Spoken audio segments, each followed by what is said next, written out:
Joining us now is Laura Schwartz. She's a former White House Director of Events. She's joining us from Chicago. Give me your take on the major takeaways from last night. What do we learn with this election? Well, I tell you, Mike, it was both in the national scheme, which your reporters just did such a thoughtful explanation of. We saw a lot of things take place. The House went Democrat. The exit polls showed that it really was a race about President Trump and if they approved of what he was doing and how he was going about what he was doing. But we saw a lot in the state houses, whereas there are 7 new Democratic governors. There are 7 state houses that are now Democratic. And that's something the Democrats really had to do beyond the national scene, is really stack those state and local areas with Democrats to bring it up. So 2 years from now, when there's a presidential election, they're ready to have a much more of a contender, not just a candidate for office. But what was most stark after last night is seeing President Trump come out today at a press conference at the White House. He was defiant. He declared victory. He sort of danced on the graves of the Republicans that didn't want him to campaign for them, that had lost. And then you saw a split screen with Capitol Hill. Nancy Pelosi, most likely the next Speaker of the House, representing the Democratic majority, and even the majority leader, who's a Republican in the Senate, taking a much more bipartisan tone to move forward and get something done. Laura, there was a lot of talk about a blue wave. We definitely, as Karina pointed out, saw a pink wave. Lots of women heading to Washington, D.C. How does that change the complexion of this city, do you think? Well, it really changes it because President Trump won women in the suburbs when he was elected a couple of years ago.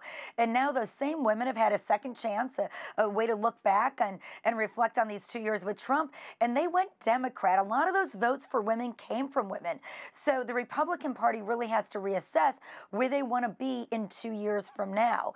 It's going to be really great to see that female voice that had never been in Congress before. And when you compare the American electorate and the members of Congress and the percentage that were female, to be honest, Mike, we've always been behind other countries and emerging countries. So I think it's about time that Americans get on par with other countries to show that there's another voice to be heard, and that is of the female voter. You know, you mentioned 2 years ago, I know it's pretty early, but everybody's going to start talking about 2020. On the Democratic side, Joe Donnelly, a moderate loss, but then Beto O'Rourke, the progressive loss, and we saw in both columns losing. What do the Democrats take away as a lesson in terms of how they gauge which direction to go in 2020? Yeah, that's a really good question, Mike. You know, a lot of Democrats today are waking up saying, hey, it was closer than ever imagined, especially with Beto O'Rourke in Texas against such a well-known Republican. So you've got to go into that data. You've got to go into those exit polls and look at the trajectory of their campaigns and their issues, but also how they related to voters. Beto O'Rourke really looked a lot like President Obama did when he was a senator. He had the drive, he has the ambition, and he had the connection. But it wasn't his electorate in Texas. Now, a lot of people are saying today, maybe he can appeal more nationally than he did locally. So you've got to look at youth.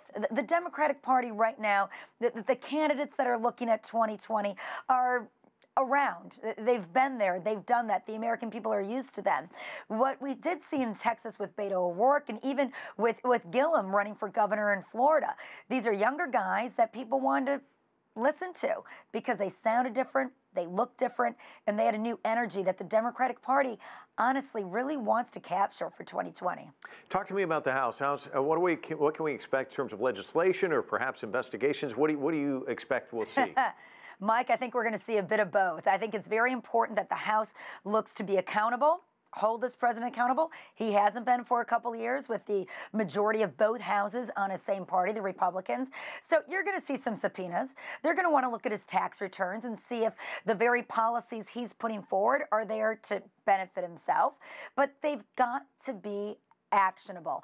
Last night we found out a lot, Mike. We found out that people were voting for health care. They want to make sure that pre-existing conditions that are covered on Obamacare continue to be covered, whereas the Republican attorneys general right now around the United States have things before the courts saying that, listen, healthcare companies no longer have to continue to cover pre-existing conditions. So that's something that they need to be actionable on. They also have to look at the dreamers, those children of immigrants that were born in America, even if their parents were illegal, they have birthright citizenship. How do we deal with them in education? How do we deal with climate control, as well as infrastructure, our failing bridges and roadways? There are areas that we saw last night the American people want to see strides made in.